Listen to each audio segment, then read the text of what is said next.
Hello student, good morning.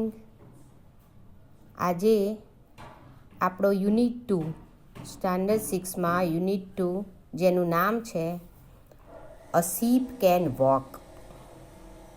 શું નામ છે? What is the name of unit 2? A sheep can walk. Walk એ આપણું ક્રિયાપદ છે. શું થાય વોક એટલે? WALK, વોક એટલે ચાલવું. કઈ ક્રિયાની વાત થઈ છે? ચાલવાની. પણ કોણ ચાલી શકે છે? શીપ. SHIP, ship. શીપ એટલે શું થાય? હવે શું શીપના બે છે, SHIP અને SHPP. આ બંને શીપ વિશે તમે જાણો છો. અહીંયા જે સ્પેલિંગ આપણો વપરાયો છે એ આ શીપની વાત થઈ છે. હવે આ શીપ એટલે તમને ખ્યાલ છે કે આ શીપ એટલે જહાજ, વહાણ જે આપણે કહીએ, જે દરિયામાં મુસાફરી કરવા માટે વપરાય છે. સ્ટીમર ઇંગ્લિશમાં કહીએ બીજું, બરાબર? તો આ શીપ એટલે કે જહાજ, વહાણ, અને આ શીપ એટલે તમને ખ્યાલ જ છે શું થશે? ઘેટું. તો ચલો, ચાલવાની જે ક્રિયા છે વોક, એ કયા શીપને લાગુ પડશે? આ શીપને લાગુ પડશે કે આ શીપને લાગુ પડશે? તો કોણ આવશે? ઓફકોર્સ કોણ આવશે? ઘેટું ચાલી શકે છે. જહાજ ચાલી શકતો નથી, જહાજ તરી શકે છે, બરાબર? તો એના માટે ક્રિયાપદ લેવું હોય તો આપણે ફ્લોટ લેવું પડે. ફ્લોટિંગ કરે છે, તરે છે. પણ અહીંયા ઘેટાની વાત થાય કે ઘેટું ચાલી શકે છે. પણ છતાં પણ આપણા યુનિટનું નામ છે જેમાં વોક ક્રિયાપદ કોના માટે વપરાયું છે? આ શીપ માટે વપરાયું છે, એટલે કે જહાજ માટે વપરાયું છે.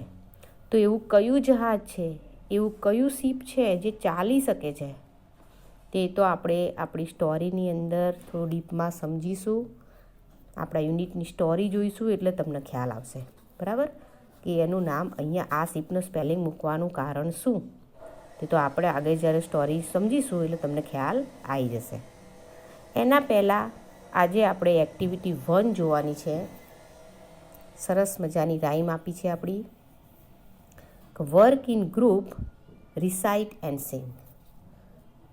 ગ્રુપમાં, હવે આપણે કોરોનાના કારણે ગ્રુપમાં તો મળી શકતા નથી, ક્લાસમાં મળી શકતા નથી, પરંતુ ઘરે તમારે સરસ રીતે એની રિસાઇટ કરવાની છે, સારા રાગમાં, બરાબર? તમે જુઓ અહીંયા જે એનિમલ બતાવ્યા છે એ એનિમલને એક એક પેરેગ્રાફ લાગુ પડે છે. પણ કયા એનિમલને કયો પેરેગ્રાફ લાગુ પડશે આપણે જ્યારે જોઈશું એટલે ખ્યાલ આવશે તમને. કયા કયા એનિમલ બતાવ્યા છે અહીંયા? Monkey, elephant and cat. હવે ત્રણેય ક્રિયા કરી રહ્યા છે. તો કઈ ક્રિયા કયો એનિમલ કરે છે, બરાબર? તો પહેલાં સરસ મજાનું આપણે આ રાઈમને રાગમાં જોઈશું. સરસ મજાનો રાગ છે એનો. તમે જો એનો રાગ સમજશો તો તમે એને તૈયાર કરી શકશો, બરાબર? તો ચલો સાંભળો. પહેલાં આપણે જોઈએ છીએ. તમારું બધાનું ધ્યાન અંદર. I am jumping, I am jumping, look at me, look at me. Can you jump as I do?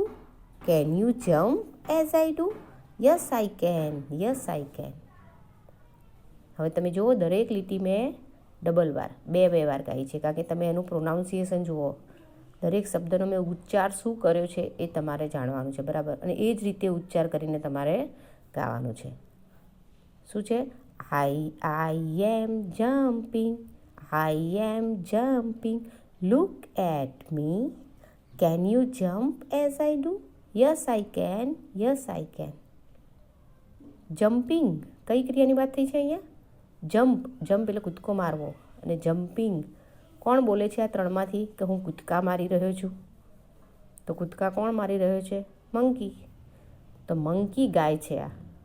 એ કહે છે તમને કે હું કૂદકા મારી રહ્યો છું. લુક એટ મી, મારી સામે જુઓ, હું કૂદકા મારી રહ્યો છું. Can you jump as I do? પછી તમને એ પ્રશ્ન પૂછે છે.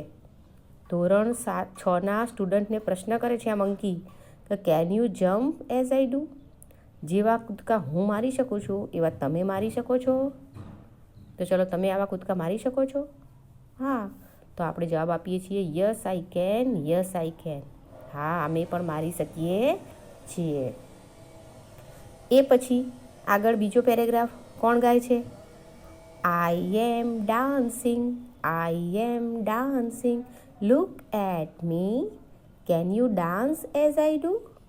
Yes I can, yes I can. Dancing કરવી છે હવે. કોણ કરે છે ડાન્સિંગ? તો આપણો એલિફન્ટ કરે છે ને. અને ડાન્સ કરતાં કરતાં એ ગાય છે કે હું ડાન્સ કરી રહ્યો છું, મારી સામે જુઓ, લુક એટ મી. અને પછી તમને પૂછે છે કે can you dance as I do? હું જેવો ડાન્સ કરી શકું છું એવો તમે કરી શકો છો? તો તમે પણ ડાન્સ કરી શકો છો, માટે તમે જવાબ આપો છો yes I can, yes I can. બરાબર. આગળ જોઈએ. I am sleeping, I am sleeping, look at me, can you sleep as I do? Yes I can, yes I can. Sleeping એટલે કે હું ઊંઘી રહ્યો છું, હું ઊંઘી ગઈ છું, હું સૂઈ રહી છું. તો કોણ સૂઈ રહ્યું છે? કેટ. અને આપણને કહે છે કે હું જે રીતે સૂઈ રહી છું એવું તમે સ્લીપ કરી શકો છો, એવી જ રીતે તમે ઊંઘી શકો છો. તો હા, આપણે પણ ઊંઘીએ છીએ, આખી રાત ઊંઘીએ છીએ ને. તો તમે જવાબ આપો છો yes I can, yes I can. હા, અમે પણ આ ક્રિયા કરી શકીએ છીએ. તો આ 3 ક્રિયાપદો અહીંયા આવ્યા: to jump, to dance and to sleep. અને એનું જમ્પિંગ, ડાન્સિંગ અને સ્લીપિંગ જે ક્રિયા ચાલુ છે, ક્રિયા ચાલુ બતાવી છે એટલે એની પાછળ આઈએનજી લાગ્યું છે. જમ્પિંગ, ડાન્સિંગ અને સ્લીપિંગ, આ 3 ક્રિયાઓ હાલ એ લોકો કરી રહ્યા છે. જો એ ક્રિયા હાલ એ ચાલુ બતાવી છે, માટે ક્રિયાપદની પાછળ આઈએનજી લાગ્યું છે. આ આપણો ગ્રામરનો ટોપિક છે, જેનો આપણે અલગથી વિડીયો બનાવીશું. બરાબર. હવે અહીંયા લગભગ મોટા ભાગે કયો શબ્દ વપરાયો છે? જુઓ, કેન શબ્દ મેક્સિમમ વપરાયો છે. તો કેન જે તમારી ક્ષમતા દર્શાવે છે, આમાં બોલે છે ને હું કરી શકું, કાર્ય કરી શકવું, એના માટે કેન ક્રિયા વપરાય છે. તો આ કેન મોડલ ઓક્ઝિલરી વિશે આપણે અલગથી વિડીયો બનાવીશું અને તમને સમજાવીશું. હાલ આપણે કેન અને કેન નોટ સમજવાનું છે માત્ર તમારે અહીંયા. કેન એટલે કે હું કાર્ય કરી શકું છું, કેન નોટ તો હું કાર્ય કરી શકતો નથી. સમજ્યા? તો હવે આ 3 ક્રિયાઓ તો તમે કરી શકો છો, માટે તમે જવાબ શું આપ્યો છે? Yes I can, yes I can. પરંતુ જો કોઈ એવી ક્રિયા આવે જે તમે નથી કરી શકતા, તો શું તમે આ જવાબ આપી શકો યસ આઈ કેન? ના. એ વખતે તમારે નો કહેવું પડે કે ભાઈ અમે આ ક્રિયા કરી શકતા નથી, એ તો તું જ કરી શકે, જો હું કરી શકતો નથી. તો એ વખતે શું જવાબ અપાય? તો એના માટેના પણ કેટલાક, જો નીચે 2 એક્ઝામ્પલ આપેલા છે તમારે. જોઈએ આપણે બીમાં, વર્ક ઇન પેર. નીચેના ટેબલમાં આપેલી વિગતો મોટેથી વાંચો, તેને આધારે તમારા શિક્ષકની મદદથી રાઇમ બનાવો અને તેનું ગાન કરો. હવે આ જે ટેબલમાં જે ક્રિયાપદો આપ્યા છે ને, એના આધારે આપણે આ રાઇમ આવી બીજી રાઇમ બનાવવાની છે. પણ એ પહેલાં આપણે આ રાઇમને સમજીએ. અહીંયા રેબિટ અને એલિફન્ટ વચ્ચેની પેર, એ બેના વચ્ચે એક પેર બનાવી છે અને બેને વચ્ચે શું વાત કરે છે જોઈએ આપણે. રેબિટ એ જ રીતે કહે છે, જો, I am running, I am running, look at me, can you run as I do? શું તું મારી જેમ રન કરી શકે છે? તું મારી જેમ દોડી શકે છે? રેબિટ શું કહે છે? આઈ એમ રનિંગ, હું દોડી રહ્યો છું. તું મારી સામે જો, હું કેટલું ફાસ્ટ દોડી રહ્યો છું એમ. અને પછી એલિફન્ટને પૂછે છે કે can you run as I do? તું હું દોડી શકું છું એમ દોડી શકે છે? તો શું એલિફન્ટ દોડી શકે ખરો રેબિટ જેટલો? ના. તો એલિફન્ટ ત્યારે શું જવાબ આપશે? No I can't, no I can't. આપણે આગળ વાત કરીને એ જ પ્રમાણે જે ક્રિયા આપણે નથી કરી શકતા, તો આપણે એનો જવાબ શું આપવાનો છે? નો આઈ કાન્ટ.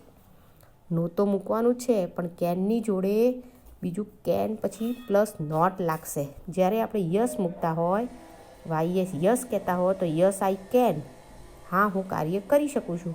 પણ જ્યારે જે કાર્ય નથી કરી શકતા અને નો મૂકીએ છીએ, તો ત્યારે આપણે કેનની જોડે શું લગાવવાનું છે? કેનની જોડે બીજો નોટ શબ્દ લાગે છે, કેન નોટ. હવે તમારે કેન નોટ ના બોલવું હોય તો આપણે કાન્ટ પણ ટૂંકમાં એને કાન્ટ બોલી શકીએ છીએ, બરાબર. તો no I can not, no I can not એમ બોલો, અથવા નો I can't, no I can't આ પણ આપણે બોલી શકીએ. તો અહીંયા એલિફન્ટ કહે છે કે નો I can't, no I can't, ભાઈ હું તારા જેટલો દોડી શકતો નથી. હવે આગળ જોઈએ બીજી પેર કોની આવી, તો બેટ અને એલિફન્ટની. બેટ, હવે બેટ બોલે છે, બેટ ચામાચીડિયો શું કહે છે, I am flying, I am flying, look at me, can you fly as I do, no I can't, no I can't. શું કહે છે ચામાચીડિયું, શું કહે છે, આઈ એમ ફ્લાઇંગ, હું ઉડી રહ્યો છું, હું ઉડી શકું છું, અથવા હું ઉડી રહ્યો છું. હાલ ક્રિયા પોતાની ચાલુ બતાવે છે કે હું ઉડવાની ક્રિયા એની ચાલુ છે, માટે શું બોલે છે, આઈ એમ ફ્લાઇંગ, હું ઉડી રહ્યું છું, ઉડી રહ્યું છું. મારી સામે જો, can you fly as I do, પછી એલિફન્ટને પૂછે છે કે તું મારી જેમ ઉડી શકે છે, તો પાછો એલિફન્ટ શું જવાબ આપશે, no I can't, no I can't, ના હું નથી ઉડી શકતો. તો ખ્યાલ આવી ગયો તમને, કેન અને કેન નોટમાં તમને ખ્યાલ આવી ગયો. જે ક્રિયા આપણે કરી શકીએ છીએ એ ક્રિયા માટે કેન આવશે, જે ક્રિયા નથી કરી શકતા ત્યાં આપણે કેન નોટ મૂકવાનું છે. કેન નોટ ના કહેવો, ટૂંકમાં કહેવું હોય તો કાન્ટ મૂકવાનું છે. સમજી ગયા? તો ક્રિયા કરી શકવું એના માટે કેન છે, ને ન કરી શકવું તો એના માટે કાન્ટ છે, બરાબર. આ એક્ટિવિટી પરથી આપણે કેન અને કેન નોટને સમજવાનું છે. એ પછી શું કરવાનું છે તમારે આગળ, આ એક ટેબલ આપેલું છે, જુઓ અહીંયા એનિમલના નામ આપ્યા છે. હવે જે એનિમલ જે ક્રિયા કરી શકે છે એ ક્રિયા યસના ખાનામાં મૂકી છે, જે ક્રિયા એ નથી કરી શકતું એ નોના ખાનામાં મૂક્યું છે. એનો મતલબ જે ક્રિયા કરી શકે છે એટલે કે કેન, નથી કરી શકતું તો કેન નોટ. થઈ ગયું? હવે ચલો એનિમલમાં કયા કયા એનિમલ છે, તો પહેલું તો રેબિટ જ છે. હવે રેબિટ શું કરી શકે છે, તો રન એટલે કે દોડી શકે છે, દોડી શકે છે, પણ ક્લાઇમ્બ, ક્લાઇમ્બ એટલે કે ઝાડ ઉપર ચડવાની ક્રિયા, ઝાડ પર ચડવું, એ ક્રિયા એ નથી કરી શકતું તો નો. એલિફન્ટ, એલિફન્ટમાં આપ્યું છે લિફ્ટ, વજન ઉચકવો, તો વજન ઉચકવાનું કાર્ય એલિફન્ટ કરી શકે છે, પણ જમ્પ, જમ્પ એટલે કૂદકો મારવો, તો આ એલિફન્ટ કરી શકતો નથી, તો એ નોમાં મૂક્યું છે. ખ્યાલ આવી ગયો? એ પછી રેટ લઈએ, તો રેટમાં જુઓ કટ, કટ એટલે કાપવું, કોઈ પણ કપડું કાપવું હોય તે ઉંદરનું કામ છે ને, તો ઉંદર એ ક્રિયા કરી શકે છે. બટ રોર, રોર એટલે ગર્જના કરવી, સિંહની જેમ ગર્જના કરવી, ચલો ઉંદર કરી શકે ના, તે નોમાં મૂક્યું છે. તો અહીંયા દરેક એનિમલ જે ક્રિયા કરી શકે છે અને અહીંયા નથી કરી શકતું. તો હવે તમારે શું કરવાનું છે, આ બધી ક્રિયાઓ એનો ક્રિયાપદોનો ઉપયોગ કરીને આવી રાઇમ તમારે નવી બનાવવાની છે. જેમ કે રન ઉપરથી રનિંગ કરીએ તો રનિંગવાળી આપણી અહીંયા આવી ગઈ છે, તો ચલો એ ના બનાવો તો લિફ્ટ તો લિફ્ટિંગ, ક્લાઇમ્બ તો ક્લાઇમ્બિંગ, કટ તો કટિંગ. આ બધા ક્રિયાપદોની પાછળ આઈએનજી લગાવીને તમારે તમારા પોતાના આવા ફકરા બનાવવાના છે. સમજી ગયા? તો જે તમારી નોટબુકમાં તમારે કાર્ય કરવાનું છે. તો બરાબર, આ એક્ટિવિટી બધા શાંતિ સરસ રીતે સમજી ગયા હશો. આ પ્રમાણેનું કામ તમારે કરવાનું છે. અને આપણી જે નેક્સ્ટ એક્ટિવિટી છે, એક્ટિવિટી નંબર 2, એના માટે આપણે નેક્સ્ટ વિડીયો જોઈશું. બરાબર? ઓકે, આજના માટે આટલું જ.